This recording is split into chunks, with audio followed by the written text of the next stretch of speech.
देखिए, आज सानोधा में सभी लोग एकत्रित हैं और बहुत गंभीर विषय है। कल यहाँ की ही बेटी एक कोई मुस्लिम जो क्रिमिनल है वो अगवा करके ले गया है और जिससे यहाँ की गांव के लोग आक्रोशित हैं। इस तरह की ये 5वीं घटना है। मैंने कल ही एसपी साहब से बात की थी, यहाँ पर टीआई से भी बात की थी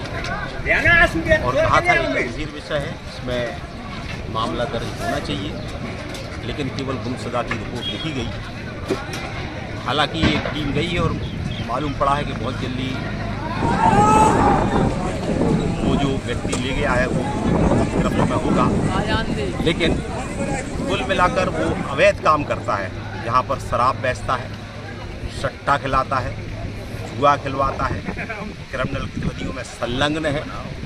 और स्कूल समीप होने के कारण खासतौर पर हमारी जो बेटियां हैं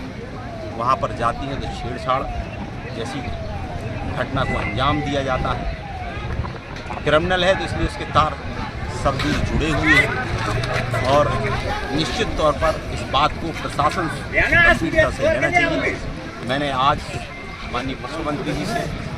माननीय जो हमारे प्रभारी मंत्री हैं उनसे बात की है। एक तो पुरातत्व विभाग की ज़मीन जिस पर सामान्यतः कोई अतिक्रमण नहीं करता है, एक क्रिमिनल व्यक्ति ही ऐसी ज़मीनों पर अतिक्रमण कर सकता है और वहाँ से पूरा अपना रैकेट शराब का, जुआ का, सट्टा का चलाता है, क्रिमिनल गतिविधियाँ करता है और निश्चित तौर पर यहाँ के लोगों की मांग है व्यक्ति के ऊपर और जो उसमें संलिप्त है उनके खिलाफ सख्त से सख्त कार्रवाई होना चाहिए और अविलंब जो अतिक्रमण है पुरातत्व की ज़मीन पर उसको अविलंब हटाना चाहिए। मैंने आज इस संदर्भ में राजस्व के अधिकारियों से लेकर कलेक्टर से लेकर सबके संज्ञान में मैं लाया हूँ और मेरा ये कहना है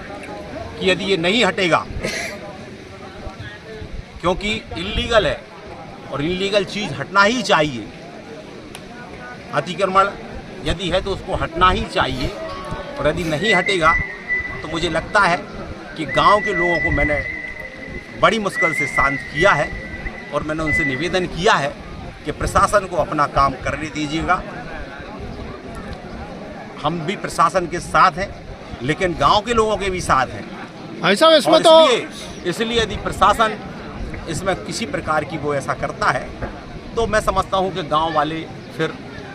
अभी तो मेरे कहने पर वो मान गए हैं, कल के दिन कोई अप्रिय स्थिति होगी तो फिर ये प्रशासन की जिम्मेदारी। भाई साहब, इसमें तो थाना प्रभारी का भी हाथ होगा। ये जो शराब देखिए, इसमें जिसका भी हो, चाहे वो थाना प्रभारी का हो, चाहे थाना प्रभारी का हो, और इसका तो मैं समझता हूँ कि यहाँ के लोग कह रहे हैं कि इसके और आगे कहीं तार जुड़े हैं जो राष्ट्र विरोधी गतिविधियाँ में लिप्त रहते हैं, उनसे भी इनके तार जुड़े हैं और मुझे लगता है कि हो सकता है कि यहाँ पर हथियारों का जखीरा भी मिले।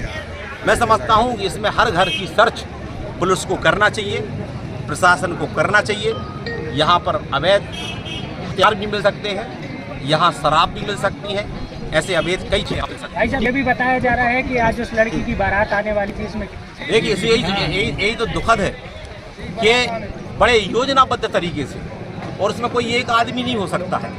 बड़े योजनाबद्ध तरीके से जिस तरह से देश के अंदर वातावरण चल रहा है, ये पहला फुसलाकर ऐसी गरीब ऐसी भोली भाली अपना तार बनाते हैं, कई प्रलोभन देते हैं, कई प्रकार और केवल नहीं है, ऐसे प्रलोभन के लालच फंसाकर हमारी बच्चियां कई बार अनजान होती हैं